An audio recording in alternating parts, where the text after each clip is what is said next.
Aurélie de la boutique La Ferblanterie à Condé-sur-Huisne avait organisé le samedi 3 février une séance de dédicace avec deux auteurs du Perche, André Papazian pour son livre Zorro et Amandine Blanche Pierson pour Les couloirs de l'ombre. Est-ce que vous avez invité des auteurs à venir dans votre très belle boutique, hein? Parce que à force de rencontres on discute et puis il y a des auteurs dans le Perche, donc comme je promouvois beaucoup ce qui se passe dans le Perche, voilà, j'y tiens, aussi bien au niveau des produits du terroir que des livres et des artisans aussi, donc voilà, c'était l'occasion de faire une dédicace à la boutique. Donc une autre séance de prévue prochainement ou Il n'y a pas de date définie tout à fait pour l'instant. Il y a Ludovic Lecomte qui est enseignant à Condé-sur-Huisne, qui a 2 livres qui doivent sortir cette année. Voilà. Et il y a aussi Johanna Plé qui est dans la région, qui doit sortir un livre aussi. Voilà, je ferai de la communication en temps voulu. Voilà. Et donc la Ferblanterie, ça se trouve à Condé-sur-Huisne. C'est quoi l'adresse? C'est 1 rue Michel Meillan à Condé-sur-Huisne. C'est à 2 pas de l'église. Voilà. On peut se garer, il y a plusieurs parkings. Je le dis parce que les gens n'arrivent pas à s'arrêter. Et puis, il y a des places de stationnement un peu en face. Donc, voilà. Oui, il y a de quoi se garer, c'est vrai. Puis c'est une belle boutique qui se voit vraiment dès qu'on arrive dans le village. Ouais. Donc une petite boutique à l'ancienne. Voilà, qu'on a essayé de ne pas toucher au maximum au niveau de la surface et de ce qu'elle était. Et puis il y a un peu un mélange de tout, produits artisanaux, produits français, du neuf, de l'ancien, des produits du terroir et puis des créations que je fais moi, voilà, en textile où je restaure aussi des luminaires. Il faut venir voir, découvrir.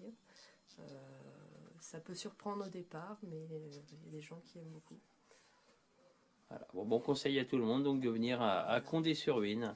Voilà. Vous êtes ouvert tous les jours? Je ne suis pas ouvert tous les jours. Là, jusqu'au mois de juillet, je suis ouvert le mercredi après-midi, le vendredi après-midi et le samedi matin et le samedi après-midi.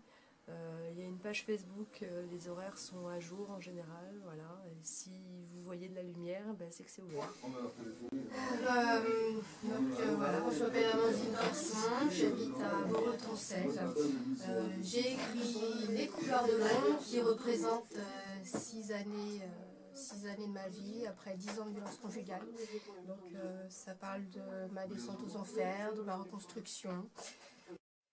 Et j'ai choisi Les couleurs de l'ombre parce que on va dire que pendant 6 ans ça a vraiment été de l'ombre tout autour de moi. Et il a fallu en sortir. Donc le meilleur moyen pour moi de m'en sortir, c'était l'écriture. Donc dès que ça allait pas, j'écrivais. Au bout de 6 ans, ça m'a donné ça. J'ai relié et en fait c'est tout mon parcours sur ces 6 années. Encore maintenant, vous avez des petits... Vous pensez souvent à cette période? Alors, disons qu'on va dire que mon cerveau trie maintenant, il filtre beaucoup de choses. Par moments, il y a des flashs. Quand je relis certains passages du livre, ça me revient. Et puis, sinon, comme j'avance, c'est quelque chose que j'essaie de mettre derrière moi maintenant parce que j'ai tourné une page. Oui, il faut que ça reste le moins possible dans la tête, en fait. Voilà, donc un va-et-vient, un boomerang, ça revient, ça repart, quoi. Voilà, c'est ça. Ça reste vraiment pas longtemps et de toute façon il ne faut pas replonger dedans parce que... Ou alors si on y replonge c'est vraiment pour comprendre comment c'est arrivé, comment ne pas retomber dedans et comment avancer. Et pour servir de témoignage aussi pour d'autres personnes qui peuvent en avoir besoin. Oui, qui peuvent subir les mêmes choses. Voilà. Parce que je pense qu'il y a plus de monde qu'on l'imagine. Il y en a beaucoup. Il y a beaucoup de femmes, il y a beaucoup d'hommes, il y a des enfants, il y a beaucoup de personnes qui sont pareilles comme moi, dans l'ombre, et qui, au bout d'un moment, essaient de s'en sortir. Et c'est pas toujours facile. Et vous, un jour, par exemple, vous êtes réveillé, vous avez dit, tiens, je vais écrire un livre. Vous y aviez pensé avant déjà? Non, alors en fait, comme j'écrivais beaucoup. Dès que ça allait pas, je vous dis, j'écrivais. Et puis, et c'est au bout de ces 6 ans où je me suis dit, mais en fait, j'ai quelque chose dans les mains. Et je ne vais pas laisser ça là parce que j'ai une page à tourner de ma vie, il faut que je la tourne. Donc j'ai tout mis ensemble et en fait ça a fait tout un cheminement jusqu'à ma reconstruction aujourd'hui. Et je me suis dit, il faut que ça serve. Voilà. Et ça va servir.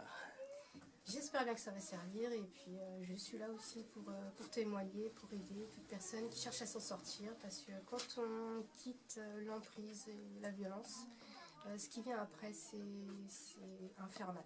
C'est encore pire que tout. Ce qui vient en général après, et pour beaucoup de personnes, c'est qu'on se fait harceler. Donc au travail, par téléphone, auprès des amis, on se retrouve complètement isolé. Les gens ne vous croient pas forcément parce que quand on commence à en parler, on n'a pas forcément porté plainte au moment où c'est arrivé. Donc après, les gens ont du mal à vous croire.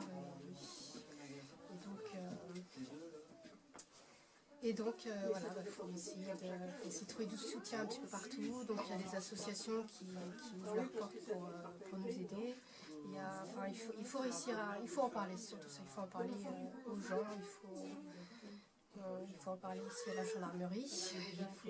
Ça, c'est pas toujours évident, ça. C'est pas toujours évident parce que il faut que ça évolue encore de ce côté-là. On n'est pas forcément reçu comme on voudrait être reçu. Et puis, il faut avoir le cran de déposer plainte et de ne pas retirer sa plainte après parce qu'on pense que les choses vont s'arranger.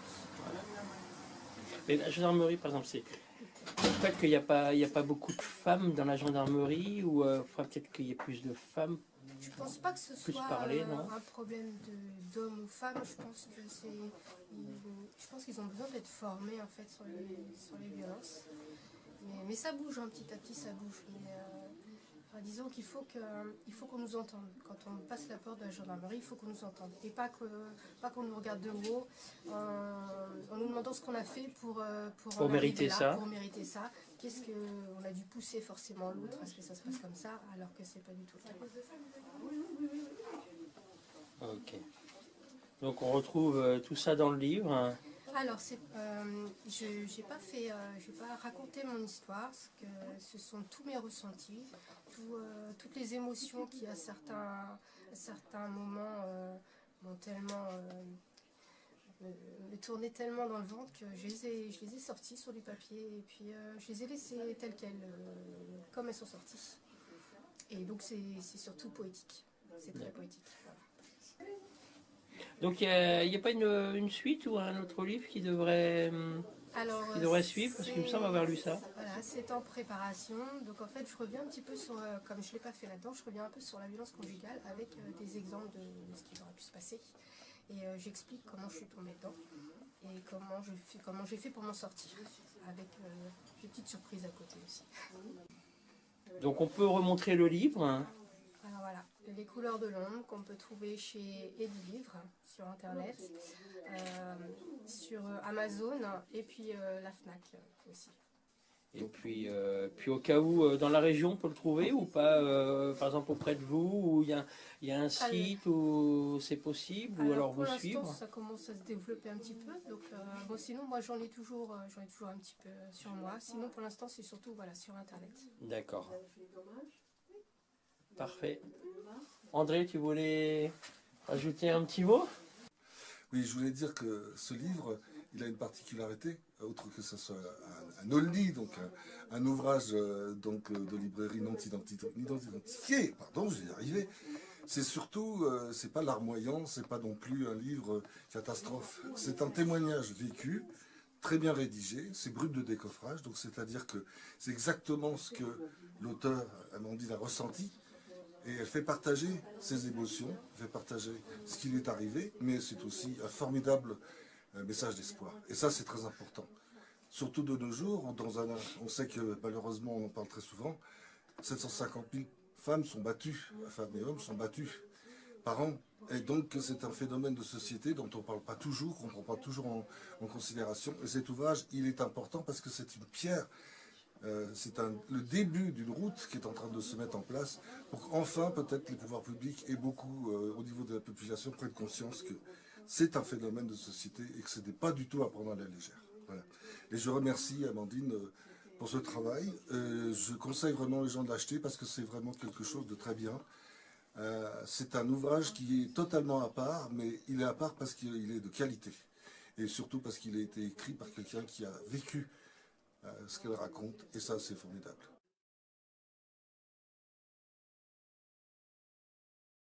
Avec ce livre, tu aimerais bien un petit peu aider d'autres personnes un petit peu à parler.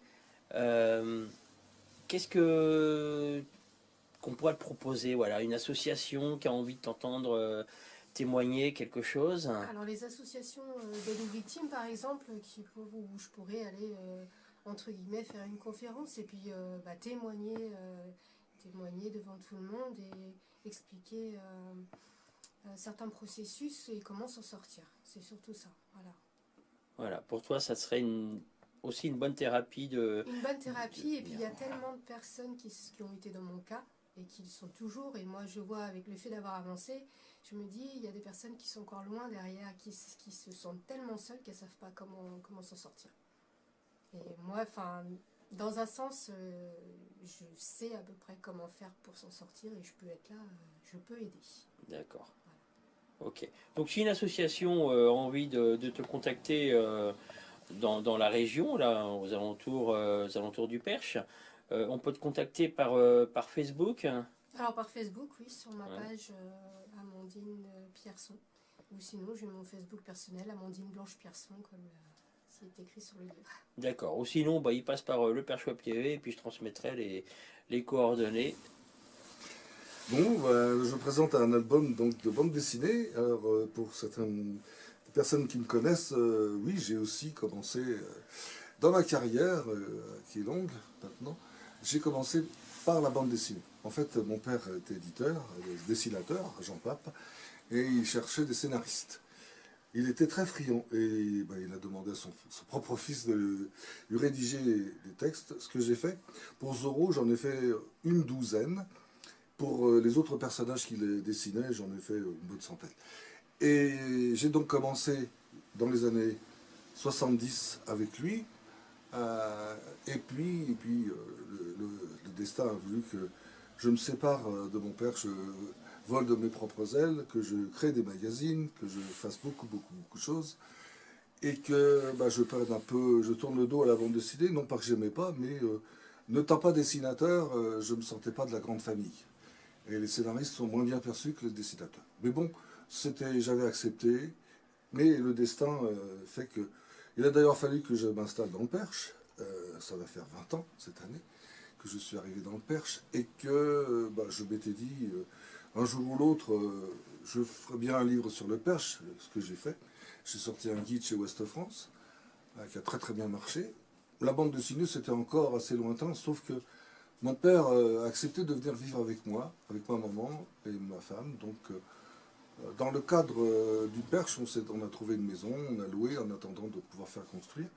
Et on a appris, mon père et moi, à aimer le Perche. Mais chaque discussion de travail, puisque même s'il était à la retraite, il aimait bien dessiner, faire encore plein de choses, il me disait, André, si ça serait bien, j'ai fait beaucoup de Zorro, mais personne n'en veut, il faudrait peut-être faire quelque chose. Et j'avais dit à mon père, écoute, je vais faire tout mon possible pour qu'on puisse rééditer tes Zorro.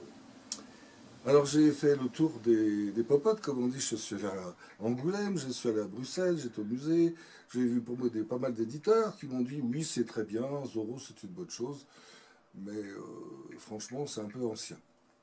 Alors j'étais un peu renfrogné, jusqu'au début des années 2000, où je commençais à penser qu'on aurait beaucoup de mal. Mais le destin fait toujours les bonnes choses dans le bon sens, enfin, c'est mon opinion. Et là, il va beaucoup nous aider. Alors, le 7 novembre 2002, mon père est à l'hôpital, et en me tenant la main, il me dit, André, fais-moi vraiment plaisir, je voudrais que tu me promettes. Papa, t'es malade, mais tu vas t'en sortir. Oui, t'inquiète pas. Je veux que tu fasses une promesse. Je voudrais que tu édites Zorro. Tu bouscules le montagne, tu bouscules tout, Papa, c'est promis. Il est décédé le lendemain matin. Et là, à partir de ce moment-là, je me suis dit, papa, je vais te dire ma promesse. Alors, ça n'a pas été une partie de plaisir, mais finalement, le destin va nous y aider. On fait un album avec un éditeur ornais à titre d'essai pour voir s'il y a un marché. Les résultats sont assez probants, donc on se dit que finalement, Zorro, c'est pas mort. Et puis, nous sommes, par les aléas de la vie, obligés de déménager avec ma fille. Et il y a un carton sur lequel il est marqué déchetterie. Et un jour, on décide d'ouvrir ce carton. Et en ouvrant ce carton, on va découvrir du matériel dessiné de mon père, mais dessiné, non colorisé et surtout non publié. Et évidemment, là c'est quelque chose parce qu'il y a 100 et quelques pages de disponibles. C'est déjà plus la même chose. C'est de l'inédit, c'est-à-dire que mon père ne l'a même pas vu, ça n'a même pas été publié. Et en plus, ce sont mes textes. C'est peut-être pas les plus beaux textes que j'aurais écrits, mais c'est mes premiers textes que j'ai écrits pour Zorro. Donc j'ai la chance de trouver un éditeur, Varou, qui est dans l'heure, et qui est un spécialiste de la bande dessinée. Ils viennent à la maison, on leur montre le matériel, et dans la matinée, vous n'avez même pas besoin de boire un bon coup pour aider tout ça. Le contrat était signé, on y va, l'album est sorti. Donc il existe parce que ma fille a dit papa, on va pas mettre ça à la poubelle quand même. On a ouvert le carton. Donc le destin a voulu qu'on trouve ce matériel, qu'on le fasse coloriser pour le rendre actuel, parce qu'évidemment à la télévision tous les samedis et les dimanches soirs on peut voir Zorro et c'est en couleur. Nous on a fait la même chose et donc 40 ans après, je reviens à la bande dessinée. Je sais que mon père aurait été très très content, très fier, et moi aussi, parce que finalement, mon histoire professionnelle a commencé avec Zorro, et je ne dis pas qu'elle va se terminer, mais elle se prolonge, puisque, bon, je peux le dire, il y aura un deuxième album, il est en cours.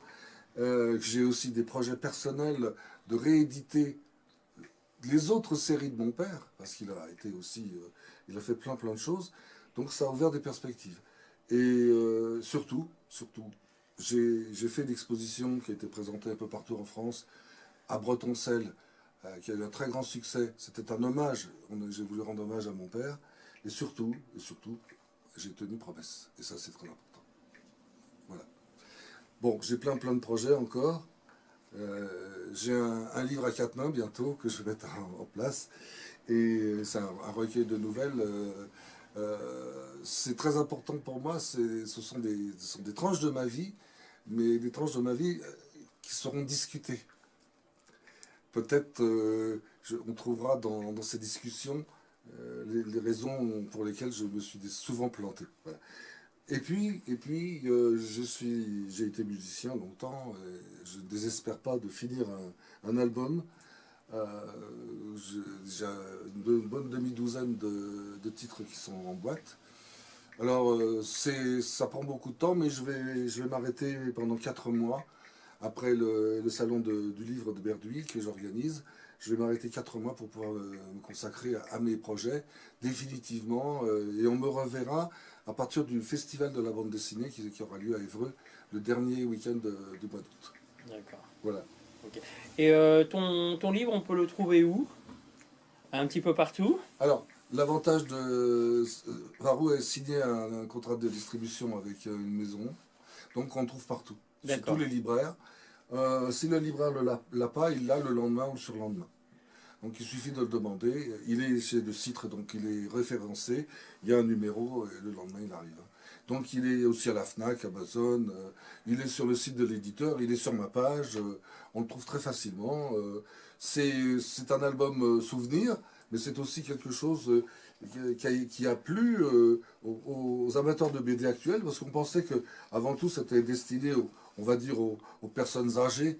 En fait, le tout premier exemplaire, je l'ai vendu à un enfant de 7 ans, avec un gag phénoménal. Le gamin m'avait dit, bah, je m'appelle Diego, parce que mes parents sont des fêlés de Zorro. Et donc, j'ai dit, oui, je lis tout ce qui concerne Zorro. Et évidemment, donc le tout premier, il descendait du camion, hein, donc il sortait de l'imprimerie. Et le premier, donc, est parti il y a 27 ans. C'était l'avantage. Mon père disait toujours que Walt Disney, c'était quelqu'un d'extraordinaire. J'ai eu la chance de dîner avec lui un soir pour la signature des contrats. puisque mon père a racheté les droits, il faut le savoir, pour sortir à l'époque Zorro.